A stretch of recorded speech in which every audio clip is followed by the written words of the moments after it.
Assalamu alaikum students, welcome to the channel Online Learning. Today we learn about the biology for grade 10. आज का हमारा topic है central nervous system. Human body के अंदर central nervous system को two parts में divide किया गया है, that are brain and spinal cord.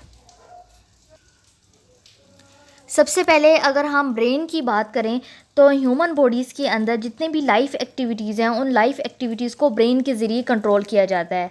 तो ब्रेन का जो स्ट्रक्चर है वो इस तरह का बनाया जाता है कि वो ये सारे जो फंक्शंस हैं उनको परफॉर्म कर सकें। ब्रेन एक बोनी क्रेनियम के अंदर स्टोर हुआ होता है और ये जो बोनी क्रेनियम है जो स्कल का एक पार्ट है वो ब्रेन को प्रोटेक्ट कर रही होती है। और इनसाइड क्रेनियम ब्रेन को 3 तरह की लेयर जो है वो उसको कवर कर रही होती है, जिनको हम कहते हैं मेनिंजेस। वो 3 लेयर्स हैं, ड्यूरा मैटर, आर्चनाइड एंड पिया मैटर। मेनिंजेस जो कि ब्रेन की लेयर्स हैं ये क्या करती हैं, ये ब्रेन को प्रोटेक्ट करती हैं और ब्रेन को न्यूट्रिएंट्स और ऑक्सीजन प्रोवाइड करती हैं ब्रेन टिश्यूज़ को कैपिलरीज़ के ज़रिए। इसके अलावा ब्रेन के अंदर एक फ्लूइड फिल्ड वेंट्रिकल्स होते हैं जो कि central canal of spinal cord के साथ कॉन्टीन्यूस होते हैं।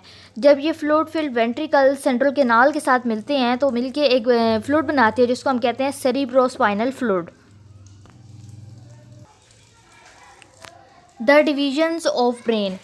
ह्यूमन बींग्स के अंदर और दूसरे वर्टिब्रेट्स के अंदर ह्यूमन ब्रेन को 3 पार्ट्स में डिवाइड किया गया है, that is fore brain, mid brain and hind brain. Fore brain जैसे कि आपको इसके नाम से पता चल रहा है, फोर का मतलब होता है फ्रंट, तो फोर ब्रेन जो है वो ब्रेन का फ्रंट वाला पार्ट होता है। मिड ब्रेन जो है ब्रेन का मिड वाला पार्ट होता है और हाइंड ब्रेन जो है ब्रेन का बैक वाला पार्ट होता है। ब्रेन का जो सबसे पहला पार्ट है उसको हम कहते हैं फोर ब्रेन। फोर ब्रेन जो है वो ब्रेन का सबसे लार्जेस्ट एरिया है, सबसे बड़ा एरिया है और ह्यूमन बींग्स के अंदर फोर ब्रेन जो है वो हाईली डेवलप्ड होता है। फोर ब्रेन को आगे से फर्दर 3 पार्ट्स में डिवाइड किया गया है, that are thalamus, hypothalamus and cerebrum. सबसे पहले अगर हम बात करें थैलेमस की तो थैलेमस जो है वो सेरिब्रम से नीचे पाया जाता है और ये रिले सेंटर के तौर पे काम कर रहा होता है ब्रेन और स्पाइनल कॉर्ड के दरमियान। थैलेमस क्या करता है, थैलेमस सेंसरी इम्पल्सेस को रिसीव करता है, रिसीव करने के बाद उनको मॉडिफाई करता है। ये बाकी पार्ट से तो इम्पल्सेस रिसीव कर रहा होता है लेकिन ये नोज से जो है वो इम्पल्स जो है वो रिसीव नहीं करता। उसके बाद ये क्या करता है, उन इम्पल्सेस को मॉडिफाई करने के बाद उनको सेरिब्रम की तरफ भेजता है। थैलेमस जो है वो पेन परसेप्शन में इन्वॉल्व होता है। जब भी आपके बॉडी की किसी पार्ट में भी पेन होता है तो वो आपको थैलेमस के ज़रिए पता चलता है। इस तरह से आपके कॉन्शियसनेस के जितने भी एक्टिविटीज़ हैं जैसे कि आपका सोना या जागना, ये भी थैलेमस कंट्रोल कर रहा होता है। फोर ब्रेन का सेकंड पार्ट है हाइपोथैलेमस। हाइपोथैलेमस जो है वो मिड ब्रेन से नीचे होता है और जो है वो थैलेमस से ऊपर होता है। ह्यूमन बींग्स के अंदर जो हाइपोथैलेमस है उसका साइज़ जो है वो आलमंड के साइज़ के बराबर होता है और हाइपोथैलेमस का जो सबसे इंपॉर्टेंट फंक्शन है वो है लिंक करना। ये लिंक करता है नर्वस सिस्टम को एंडोक्राइन सिस्टम के साथ, ये लिंक करता है। और इसके अलावा हाइपोथैलेमस पिट्यूटरी ग्लैंड की सिक्रीशंस को कंट्रोल करता है और हमारी बॉडी के अंदर कुछ फीलिंग्स होती हैं, फॉर एग्जांपल पेन की, आपको किसी भी बॉडी पार्ट में पेन होता है या फिर आपको प्लेयर की फीलिंग्स होती हैं, आपको कोई खुशी फील होती है या फिर आपको गम का जो एहसास होता है, ये जो सारी फीलिंग्स होती हैं ये हाइपोथैलेमस कंट्रोल करता है। फोर ब्रेन का जो थर्ड पार्ट है वो है सेरिब्रम। सेरिब्रम फोर ब्रेन का सबसे लार्जेस्ट पार्ट है। सेरिब्रम के ज़रिए हमारे जो स्केलेटल मसल्स होते हैं, जिन मसल्स के ज़रिए हम मूवमेंट करते हैं, वो कंट्रोल होते हैं। इसके अलावा हमारे जो थिंकिंग का प्रोसेस है वो सेरिब्रम कंट्रोल कर रहा होता है। इंटेलिजेंस और हम जितने भी इमोशंस होते हैं हमारी बॉडी के अंदर, ये सारी चीज़ें जो है वो सेरिब्रम कंट्रोल कर रहा होता है। सेरिब्रम को फर्दर डिवाइड किया गया 2 सेरिब्रल हेमिस्फीयर्स में और सेरिब्रल हेमिस्फीयर्स का जो इंटीरियर पार्ट होता है उसको हम कहते हैं ओल्फैक्टरी बल्ब्स। ओल्फैक्टरी बल्ब क्या करता है, ओल्फैक्टरी बल्ब जो है ओल्फैक्टरी नर्व से इम्पल्सेस को रिसीव करता है और जो सेंसेशन ऑफ स्मेल होती है, आपको जो स्मेल की जो फीलिंग्स होती हैं वो ओल्फैक्टरी बल्ब्स के ज़रिए आती हैं। और सेरिब्रल हेमिस्फीयर का जो अपर पार्ट है उसको हम कहते हैं सेरिब्रल कॉर्टेक्स। सेरिब्रल कॉर्टेक्स जो है वो ग्रे मैटर से मिलके बना होता है और जो नर्वस सिस्टम का जो ग्रे मैटर है उसमें सेल बॉडीज़ होती हैं और नॉन माइलिनेटेड एक्सन्स होती हैं। इस लेयर से नीचे वाइट लेयर भी प्रेजेंट होता है और वाइट मैटर ऑफ जो नर्वस सिस्टम है वो माइलिनेटेड ऑक्सीजन से मिलके बना होता है। सेरिब्रल कॉर्टेक्स के अंदर सेरिब्रल कॉर्टेक्स का जो एरिया है वो बहुत ज़्यादा लार्ज होता है, और ये जो लार्ज सरफेस एरिया होता है सेरिब्रल कॉर्टेक्स का, ये फोल्ड हुआ होता है। फोल्ड करने का मकसद ये है ताकि ये स्कल के अंदर जो है वो फिट हो सके।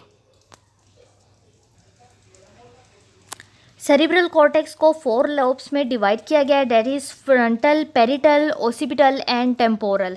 सबसे पहले अगर हम बात करें फ्रंटल लोब की, तो जो फ्रंटल लोब होता है, फ्रंटल लोब जो है वो आपके जो मोटर फंक्शंस होते हैं, यानी कि वो फंक्शन जिनके ज़रिए आपकी बॉडी के अंदर मूवमेंट हो रही होती है, तो फ्रंटल लोब आपके मोटर फंक्शंस को कंट्रोल कर रहा होता है। इसके अलावा आपके बॉडी के अंदर जितने भी स्केलेटल मसल्स की जो कॉन्शियस मूवमेंट हो रही होती हैं, और जो आपकी मूवमेंट के दौरान जो कोऑर्डिनेशन हो रही होती है, या फिर आपकी स्पीच की जो एबिलिटी होती है, ये सारी चीज़ें जो है वो फ्रंटल लोब के ज़रिए कंट्रोल की जाती हैं। इसके बाद अगर हम बात करें पेरिटल लोब की, तो पेरिटल लोब जो है वो हमारे सेंसरी एरियाज़ से मिलके बना होता है। और पेरिटल लोब क्या करती है, पेरिटल लोब जो है वो स्किन से जो है वो इम्पल्सिस को रिसीव करती है। Next is occipital lobe. Occipital lobe जो है वो रिसीव भी करती है और एनालाइज भी करती है विजुअल इन्फॉर्मेशन को, यानी कोई भी जो चीज़ देखने की होती है उसको ओसिपिटल लोब के ज़रिए कंट्रोल किया जाता है। And the last one is temporal lobe. Temporal lobe के ज़रिए आपके अंदर जो है वो हेयरिंग का प्रोसेस होता है, और इसके अलावा जो आपकी स्मेल की जो सेंसेशन होती है उसको भी टेम्पोरल लोब के ज़रिए कंट्रोल किया जाता है। ब्रेन का जो नेक्स्ट पार्ट है वो है मिड ब्रेन। मिड ब्रेन जो है वो हाइंड ब्रेन और फोर ब्रेन के दरमियान में पाया जाता है, इसीलिए इसको कहते हैं मिड ब्रेन। और ये जो है ये दोनों को कनेक्ट कर रहा होता है, यानी कि फोर ब्रेन और हाइंड ब्रेन को आपस में कनेक्ट कर रहा होता है।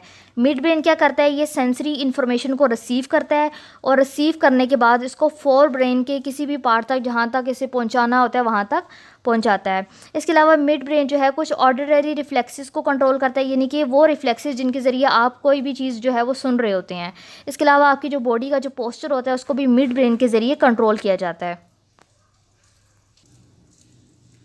ब्रेन का जो थर्ड पार्ट है वो है हाइंड ब्रेन, और हाइंड ब्रेन को फर्दर जो है वो 3 पार्ट्स में डिवाइड किया गया है, that is medulla oblongata, cerebellum and pons. सबसे पहले अगर हम बात करें मेडोला ओब्लोंगेटा की, तो मेडोला ओब्लोंगेटा जो है वो स्पाइनल कार्ड के ऊपर होता है, और मेडोला ओब्लोंगेटा के ज़रिए आपकी ब्रीथिंग को, आपके हार्ट रेट को, या फिर ब्लड प्रेशर को कंट्रोल किया जाता है। इसके अलावा आपकी बॉडी के अंदर डिफरेंट तरह की रिफ्लेक्सेस होती हैं, जैसे वॉमिटिंग आपको जो होती है, या फिर आपको खांसी होती है, या फिर आपको छींक आती है। ये जो सारी चीज़ें हैं ये मेडोला ओब्लोंगेटा के ज़रिए कंट्रोल की जाती है। वो इन्फॉर्मेशन जो कि स्पाइनल कार्ड और रेस्ट ऑफ ब्रेन के दरमियान जो पास होती है वो मेडोला के ज़रिए पास होती है। इसी तरह से जो नेक्स्ट पार्ट है हाइंड ब्रेन का वो है सेरिबेलम। सेरिबेलम जो है वो मेडोला से पीछे होता है, यानी उसकी लोकेशन जो है वो मेडोला से पीछे की तरफ होती है, और ये जो है हमारे मसल्स की जो मूवमेंट्स होती हैं उनको आपस में कोऑर्डिनेट करता है। हाइंड ब्रेन का जो लास्ट पार्ट है वो है पोन्स। पोन्स जो है वो मेडोला से ऊपर होती हैं, इसकी जो लोकेशन है वो मेडोला से ऊपर होती है, और पोन्स क्या करता है, ये मेडोला की हेल्प करता है ब्रीथिंग में। इसके अलावा ये एज अ कनेक्शन भी काम करता है सेरिबेलम और स्पाइनल कार्ड के दरमियान। तो मेडोला ओब्लोंगेटा, पोन्स और मिड ब्रेन, ये तीनों चीज़ें आपस में कनेक्ट करती हैं, और कनेक्ट करने के बाद ये ब्रेन को स्पाइनल कार्ड के साथ मिलाती हैं, और इस तरह से इनको कलेक्टिवली हम कहते हैं brain stem. Central nervous system का जो दूसरा पार्ट है वो है स्पाइनल कॉर्ड। स्पाइनल कॉर्ड एक ट्यूबुलर बंडल ऑफ नर्व्स है जो कि ब्रेन स्टेम से स्टार्ट हो रहा होता है, और आपकी लोअर बैक तक ये एक्सटेंड हो रहा होता है। और ब्रेन की तरह स्पाइनल कॉर्ड को भी लेयर्स के ज़रिए कवर किया जाता है, जिसको हम कहते हैं मेनिंजेस। और वर्टिब्रल कॉलम जो है वो स्पाइनल कॉर्ड को सराउंड करता है और स्पाइनल कॉर्ड को प्रोटेक्ट करता है। स्पाइनल कॉर्ड जो है वो असल में मेडोला ओब्लोंगेटा की एक कॉन्टिन्यूएशन है। Cross section of spinal cord, अगर हम स्पाइनल कार्ड के क्रॉस सेक्शन को अंदर से देखें तो स्पाइनल कार्ड का जो आउटर रीजन होता है उसको हम कहते हैं वाइट मैटर, क्योंकि इसका जो कलर है वो वाइट कलर का होता है। और वाइट मैटर के अंदर माइलिनेटेड ऑक्सन्स होते हैं, यानी कि ऐसे ऑक्सन्स जिनके ऊपर माइलिन शीट होती है। और जो इसका जो सेंट्रल रीजन होता है स्पाइनल कार्ड का वो बटरफ्लाई की शेप का होता है, और इसको हम कहते हैं ग्रे मैटर। और ग्रे मैटर के अंदर जो है वो न्यूरॉन सेल बॉडीज़ होती हैं। इसके अलावा स्पाइनल कार्ड के अंदर 31 जो है स्पाइनल नर्व्स होती हैं जो कि स्पाइनल कॉर्ड से अराइज हो रही होती हैं, और इनको हम मिक्स्ड नर्व्स कहते हैं। मिक्स्ड नर्व्स का मतलब ये है कि इनके अंदर सेंसरी और मोटर दोनों तरह की न्यूरॉन्स के ऑर्गन्स होते हैं। वो पॉइंट जिस पॉइंट पे स्पाइनल नर्व्स अराइज हो रही होती हैं स्पाइनल कॉर्ड से, वहाँ पे स्पाइनल नर्व की दो रूट्स जो हैं वो अराइज हो रही होती हैं। ये दोनों रूट्स आपस में यूनाइट करती हैं और यूनाइट होने के बाद एक मिक्स जो है स्पाइनल नर्व बनाती हैं। सबसे पहले अगर हम डोर्सल रूट की बात करें तो डोर्सल रूट के अंदर सेंसरी ऑर्गन्स और गैंग्लियन होते हैं, और सेल बॉडीज उस पोजीशन पे होती हैं जहाँ पे सेल बॉडीज़ होती हैं। इसी तरह से वेंट्रल रूट होती है स्पाइनल कॉर्ड के अंदर, और वेंट्रल रूट के अंदर सिर्फ मोटर न्यूरॉन्स की ऑर्गन्स पाई जाती हैं, यानी कि जो है सेंसरी न्यूरॉन्स की ऑर्गन्स नहीं होती, सिर्फ मोटर न्यूरॉन्स की ऑर्गन्स होती हैं। स्पाइनल कॉर्ड की अगर हम फंक्शंस की बात करें तो स्पाइनल कॉर्ड के दो मेन फंक्शंस हैं। सबसे पहला फंक्शन ये है कि स्पाइनल कॉर्ड जो है वो एज अ लिंक काम कर रहा होता है। स्पाइनल कॉर्ड बॉडी पार्ट्स को ब्रेन के साथ लिंक कर रहा होता है, और स्पाइनल कॉर्ड जो है वो नर्व इम्पल्सिस को बॉडी पार्ट से ट्रांसमिट करके ब्रेन की तरफ लेके जाता है, और ब्रेन पार्ट से नर्व इम्पल्सिस को बॉडी की तरफ लेके आता है। इसी तरह से स्पाइनल कॉर्ड का सेकंड फंक्शन ये है कि ये एज अ कोऑर्डिनेटर काम कर रहे होते हैं। हमारी बॉडी के अंदर जितनी भी सिंपल रिफ्लेक्सेस होती हैं उनमें जो कोऑर्डिनेशन का काम होता है वो स्पाइनल कॉर्ड के ज़रिए होता है। I hope students you have gained the concept of brain and spinal cord. If you like my video, kindly subscribe my channel. Allah Hafiz.